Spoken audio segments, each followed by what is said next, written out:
A paz do Senhor, amado povo de Deus, estamos aqui mais uma vez para a síntese da lição, dessa vez a lição de número 9, cujo tema é as limitações dos discípulos. Mais um breve recado do nosso patrocinador e eu já volto. Já pensou em uma grua para sua igreja ou produtora e possibilitar imagens aéreas incríveis? A Maxi Grua tem uma linha completa em tamanhos diversos para atender sua necessidade. Gruas em alta tecnologia, a preço de fábrica. Isso mesmo, você compra direto com o fabricante e conta com assistência técnica permanente. Despachamos para todo o Brasil. Acesse o site e confira nossos produtos. maxigrua.com.br. Sua imagem voando alto. Amém, irmãos? Louvado seja o nome do Senhor. Eu agradeço a Deus mais uma vez pela sua audiência. E vamos então à síntese dessa lição de número 9. As limitações dos discípulos. Pegue a sua lição. Vamos para o texto áureo da mesma. O texto áureo está em Lucas capítulo 9, versículo 40. E roguei aos teus discípulos que o expulsassem e não puderam. Vamos aproveitar a verdade prática que a lição nos oferece. E a verdade prática é, ao longo do seu ministério, Jesus foi seguido por homens simples, imperfeitos e limitados, mas jamais os descartou por isso.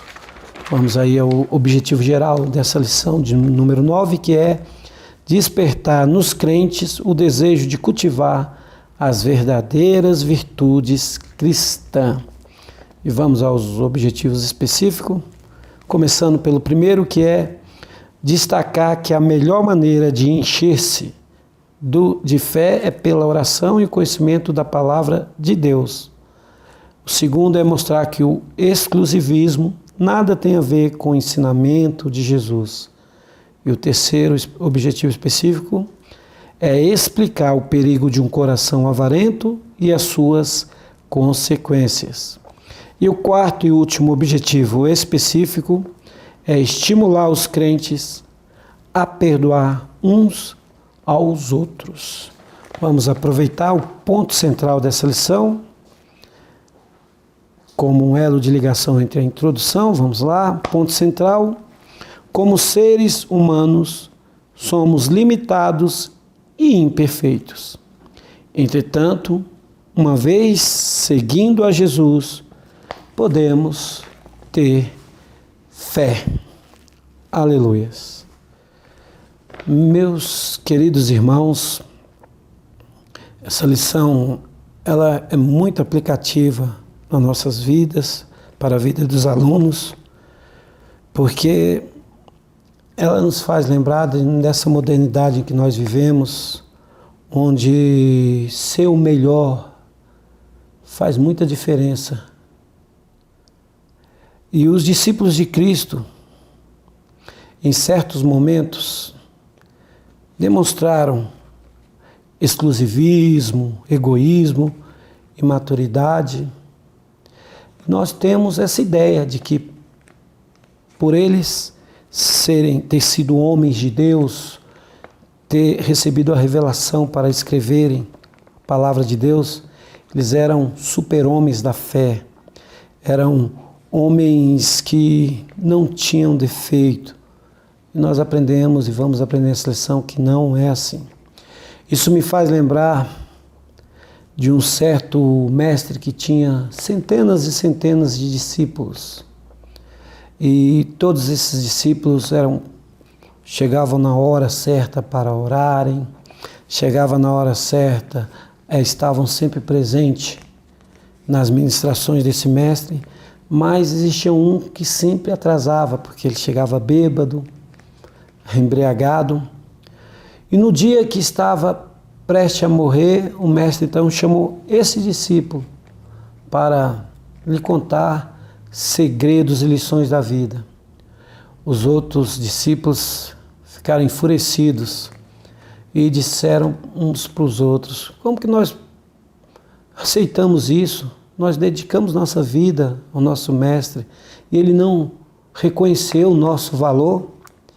Então esse mestre chamou esses discípulos e disse assim: olha, vocês eram perfeitos demais, vocês queriam sempre ser exclusivos, vocês pareciam aquilo que não podia se notar aparentemente algo errado.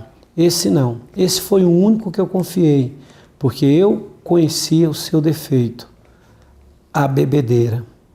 E muitas das vezes demonstrar perfeição indica que por trás disso a intolerância, a amargura, a traição.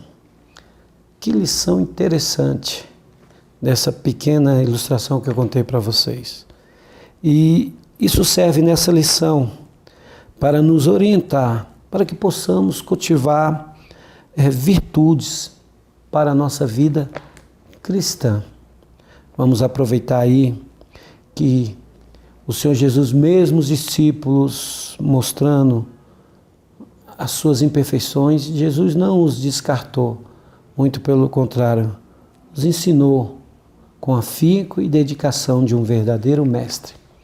Vamos ao primeiro tópico, lidando com a dúvida, e o subtópico é a oração e a fé.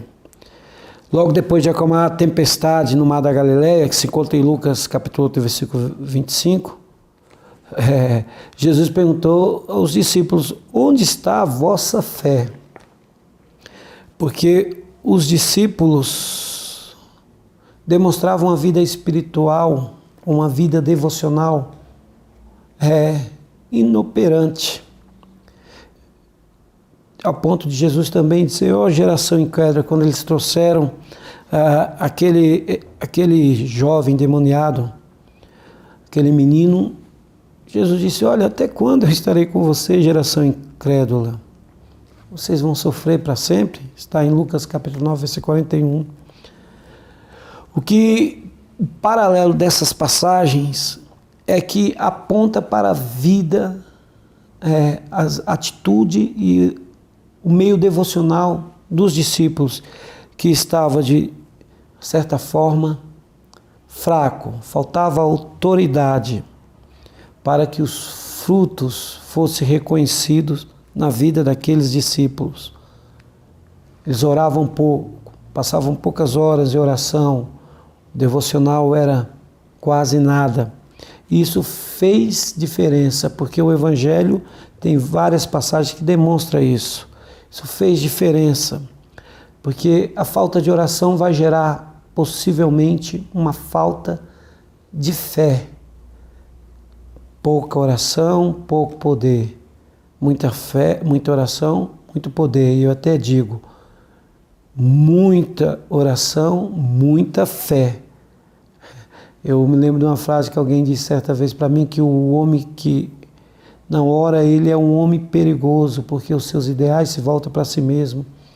E acontece isso aqui nesse subtópico, a oração e a fé. A falta de autoridade dos discípulos em expulsar aquele demônio, daquele menino, daquele garoto, como vocês queiram, demonstra que eles tinham uma vida devocional pobre. Que possamos passar aos nossos alunos para que a oração é algo fundamental, que devemos ter o nosso devocional com Deus, nosso encontro diário com o nosso Deus, mesmo na correria da vida. E esse subtópico serve para nós aplicarmos isso na sala de aula. Ok, irmãos? Vamos ao segundo subtópico, que é a palavra de Deus e a fé. Coisa interessante, se faltou a oração, a oração trouxe a incredulidade e a falta de autoridade para os discípulos, também a falta de conhecimento traz esses males. Aconteceu isso no caso de Lucas 24, aqueles dois discípulos no caminho de Emaús, eles, a trajetória do texto, a constância do texto, nós vemos que eles foram repreendidos por Jesus. Eles estavam indo para Emaús, cerca de 12 quilômetros distante de Jerusalém, e pelo questionamento deles um com o outro, quando Jesus apareceu, eles foram repreendidos. O Senhor os chamou de nécios, tardios de entendimento, ou seja, vocês não conhecem o que está escrito, vocês precisam estudar mais as Escrituras. E ele explicou, começando sobre a lei, passando pelos profetas, como era que estava escrito. Porque atualmente muitos dizem ser discípulos, servos obedientes, mas não conhecem a palavra de Deus. O profeta Oséias se levanta em meio de uma nação corrupta e diz: olha, vocês erram por não conhecer a Escritura, vocês perecem por falta de conhecimento. Isso está fazendo muitos discípulos de Jesus perecerem. A obra de Deus precisa de homens que conheçam a sua palavra, porque uma coisa vai complementar a outra. Leitura da palavra, devocional com Deus e aplicação na virtude cristã, na vida de uma pessoa que serve a Jesus. Amém? Vamos para a síntese do tópico primeiro, que é a seguinte: a intensidade da vida de oração mostra a qualidade de uma vida devocional, enquanto que a palavra de Deus produz fé viva. Ou seja, temos que orar a Deus para encher nossos corações de fé e para que isso nós possamos viver e pregar a sua palavra, conhecer e prosseguir em conhecer ao Senhor. Amém? Vamos então para o segundo subtópico, que é lidando com a primazia e o exclusivismo. Lucas, aqui no capítulo 9, do versículo 46 a 47, levanta ali uma contenda, vamos dizer, uma discussão, perguntando qual seria o maior entre eles. E Jesus então dá uma lição prática, uma lição sábia de um mestre maravilhoso. Ele, vendo uma criança, tomou essa criança e ali passou a mostrar o valor da humildade diante de Deus. O exemplo de tomar uma criança já demonstra isso. E duas coisas eu aprendo com as crianças. Primeiro, que as crianças têm fé. E segundo, que as crianças perdoam com facilidade. Você vê que se você prometer alguma coisa para uma criança, ela tem tanta fé que você vai dar que ela vai cobrar, ela não vai esquecer. E muitas das vezes acontece que nós vemos crianças que estão brincando, de repente brigarem ao ponto de machucarem uma às outras, mas depois, se você deixar daqui a meia hora, estão brincando de novo, como se nada tivesse acontecido. Isso demonstra que o Senhor Jesus estava ali dando uma pausa para eles meditarem contra o egoísmo e a ambição, ser como uma criança. O adjetivo comparativo que Jesus usou nesse texto, como maior, tem um sentido mais forte, que tem a primazia. E esse pensamento não convém ao servo de Deus e na obra de Deus. Muitas igrejas têm encontrado dificuldade porque muitos querem exercer a primazia, muitos que não conhecem a Deus, ou muitos que até acham que têm o conhecimento de Deus, querem sempre ser exclusivos, querem ter a primazia, querem ser notados. Nós somos iguais uns aos outros para Deus, ninguém é inferior nem superior a ninguém. Muito pelo contrário, o apóstolo Paulo vai dizer: considere um superior a você, porque quando você faz isso, o que acontece? Todo mundo considerando um superior ao outro, ninguém vai ser superior de ninguém, todos serão iguais. E eu quero entrar no subtópico aí, evitando exclusivismo. No mesmo capítulo de Lucas, capítulo 49, o versículo 50, mostra que Jesus combateu o exclusivismo que estava impregnado na mente dos discípulos, que achavam que aquele grupo era exclusivo, que eram eles e acabou. Quem sabe eles não tinham ali a pretensão de achar que mudariam o mundo que não aceitaria a não ser eles por estarem com o Mestre, por acompanhar os milagres que Jesus fizera e iria fazer. Então eles acharam isso. E Jesus os repreendeu categoricamente e não deixou uma ênfase para exclusividade. Lembrando, para não confundirmos, que Jesus, se os discípulos reclamavam entre si que estavam expulsando e curando o nome de Jesus, Jesus falou, deixe eles, porque se eles não são contra nós, é ao nosso favor. O poder de Deus não está apenas num determinismo básico entre pessoas, entre igreja A e igreja B. Isso é exclusivismo. Deus opera usando pessoas pobres, ricas, de igreja tal, de outra igreja.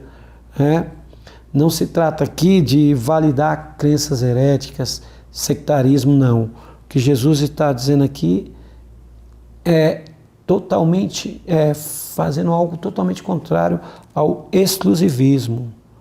E isso cega a pessoa de tal forma que a torna religiosa demais, que só vem enxergar aquele pensamento do grupo, aquilo que ele acha, aquilo que ele determina, que eles ditam em suas regras. Amém? Vamos então para a síntese do tópico 2. Jesus rechaçou a ideia de primazia e de exclusivismo para aqueles que professam a fé cristã. Jesus foi totalmente contra a primazia e o exclusivismo, que são coisas que corrompem a vida cristã e são coisas que mais acontecem hoje. Muitos lugares, muitas pessoas querem ter a primazia e muitas pessoas praticando o exclusivismo, a famosa panelinha. Que Deus possa nos libertar desse mal. Amém? Vamos então lá para o terceiro tópico, que é lidando com a avareza. Lidando com a avareza. E o subtópico é valores invertidos. Capítulo de Lucas, capítulo 12, versículo 12. Jesus estava ali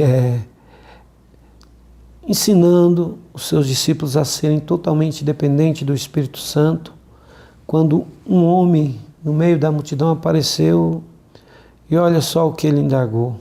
Mestre, diz a meu irmão que reparta comigo a herança. Jesus estava ensinando uma coisa e aquele homem parece que estava fora do que estava acontecendo ali. Ele veio com uma colocação totalmente contrária que Jesus ensinou. Ele inverteu, vamos dizer assim, a ordem das coisas, do que estava acontecendo. Jesus estava totalmente contra o legalismo, ensinando aos seus discípulos a não serem materialistas. E esse homem age dessa forma, totalmente, quase que afrontando os ensinamentos de Jesus. E preocupado com essa herança, e querendo que Jesus fosse, vamos dizer assim, o canal para que aquilo fosse concretizado, usando Jesus para obter recursos e bênçãos para si mesmo. Não é nenhuma novidade eu falar que hoje muitos fazem isso, Usam Cristo como trampolim, como um elo para alcançar seus objetivos e também a sua satisfação material. Usa Jesus para os meios errados, anunciam Cristo com outros desejos em seus corações. Que Deus também possa nos libertar desse terrível mal. Vamos então para o subtópico 2, evitando a ansiedade. Eu gostaria de ler Lucas capítulo 12, versículo 22 e 34. É muito bom. Lucas capítulo 2, versículo 22 e 34, rapidamente, diz assim: E disse aos seus discípulos: portanto vos digo, não estejais apreensivos pela vossa vida, sobre o que comereis, nem pelo corpo, sobre o que vestireis. Mais é a vida do que o sustento, e o corpo mais do que as vestes. A minha Bíblia é a versão corrigida. Amém? Meus amigos, o Senhor Jesus estava aqui ensinando aos discípulos, porque a ansiedade, ela pode ser considerada hoje um mal moderno. Muitas pessoas estão ansiosas sobre a sua vida, sobre as suas finanças, sobre tudo que envolve o seu contexto social, preocupados. E a ansiedade, eu costumo dizer que ela é matadora de fé, porque quando nós estamos ansiosos demais pelo que vai acontecer, pelo que supostamente possa acontecer, a fé é abafada em nosso coração, se é que nós a temos. Como discípulos de Cristo, não podemos andar ansiosos por coisas alguma, por nenhuma coisa, por algo, seja lá o que for dessa vida.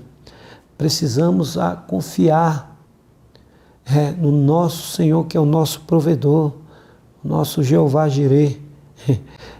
Essas palavras de Jesus, elas fazem um dualismo, porque como que os que não são crentes enxergam as coisas ao seu redor pelo lado material, como aqueles que são seus discípulos devem agir em tais circunstâncias.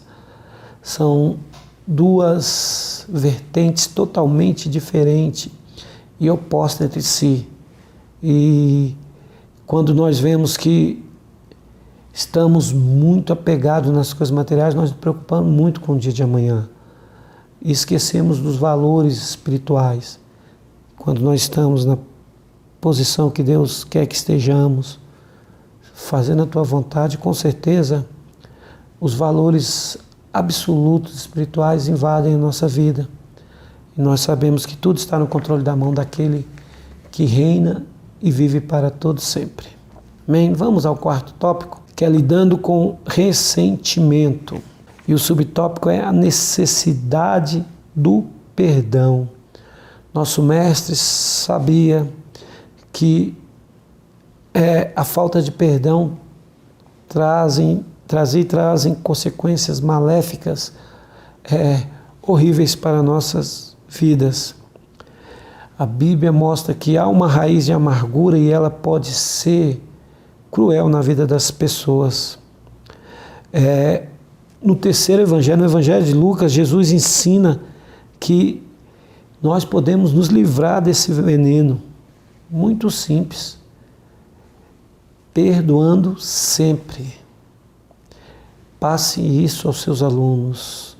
Enfatize isso, aplique isso. É necessário o perdão. É necessário que estejamos dispostos a perdoar em nosso coração. E perdoar não é esquecer. Perdoar é lembrar sem sentir amargura, rancor ou raiva. E ele cita aqui o autor Lucas 17, o versículo 3 e 4, que diz assim: olhai por vós mesmos, se teu irmão pecar contra ti, repreende, e se ele arrepender, perdoa-lhe. E se pecar contra ti 7 vezes no dia, e 7 vezes no dia vier ter contigo, dizendo, arrependo-me, perdoa-lhe. Perdoe. O segundo subtópico aí, que é ligado a esse, diz que o perdão é uma via de mão dupla, porque como você perdoa o seu irmão, o seu mestre te perdoa. E por que não dizer vice-versa? Perdoe sempre. Saiba que aquele que sempre perdoa jamais é julgado por aquele que nos perdoa sempre. Das vezes nós guardamos rancor das pessoas que ficam lá no coração e não sai de lá por nada. Isso gera ressentimento, ódio. A ciência através da medicina, já conseguiu comprovar que aqueles que perdoam têm uma vida mais agradável, conseguem ter uma cura maior de algumas enfermidades. Isso é base para a vida do crente. Nós vivemos uma vida de perdão. Nosso ministério é ministério da reconciliação, e para haver reconciliação, como diz o apóstolo Paulo, sou ministro da reconciliação, é preciso que haja perdão. Eu perdoo, Deus me perdoa, e eu estou sempre perdoando. Amém? Vamos para a síntese então do tópico 4. O perdão é uma necessidade humana, pois como uma via de mão dupla, à medida que perdoamos ao próximo, o nosso Deus igualmente nos perdoa. Amém, irmãos? Essa lição nos ensina que os discípulos tiveram limitações. Não tinham nós não podemos ter a síndrome de super-homem, acharmos sempre que somos fortes o bastante, superiores, o santo, vamos assim dizer. E essa incapacidade dos discípulos de enfrentar, repreender o diabo, gera uma falta de fé, incredulidade e muitas das vezes falta de conhecimento da palavra de Deus. Às vezes isso também vai diretamente apontar para aquilo que nós queremos, primazia dentro do nosso grupo, da nossa igreja, do nosso exclusivismo, do nosso mundinho. Nós nos fechamos e achamos isso muito propício, mas não é assim. Isso acaba adoecendo o crente e é totalmente contrário ao ensinamento de Jesus. Isso é a cultura do mundo. Precisamos entender que nós temos um Deus que nos perdoa, um Deus que nos conhece as nossas limitações e as nossas fraquezas. Ele é o nosso Pai Celestial, perdoador. Eu, quando era criança, eu gostava muito de ouvir uma canção que ela se intitula Fé. E eu posso citar a fonte aqui. Fé é uma composição de Roberto e Erasmo Carlos. Ela é uma letra muito interessante, que ele diz assim: na linha do horizonte, do alto da montanha, por onde quer que eu ande, esse amor me acompanha. A luz que vem do alto aponta o meu caminho. É forte no meu peito, eu não ando sozinho. Eu vejo pelos campos, te sinto até nos ares, te encontro nas montanhas e te ouço nos mares. Aí ele vai dizer: o Senhor é meu escudo, o Senhor para mim é tudo, minha fé me leva até você. Ele vai continuar a letra dizendo: para quem te traz no peito, o mundo é mais florido e a vida aqui na terra tem um outro sentido. Eu ando e não me canso, esqueça a minha cruz, firme nesse mundo que a você me conduz. Olha como ele vai trabalhando com a fortaleza de Deus e a fraqueza do homem. Mas o mais interessante é agora, ele termina dizendo: em todos os momentos que eu olho para o espaço, sou forte, a minha fé me faz um homem de aço. Refletimos bem nisso, e também o que o apóstolo Paulo disse: tudo posso naquele que me fortalece. Somos fracos, mas o Senhor nos fortalece a cada dia. Possamos aplicar e aprender isso na nossa vida cristã. Que Deus os abençoe, um grande beijo no coração, a paz do Senhor, e até a próxima, se o Senhor assim me permitir. Amém.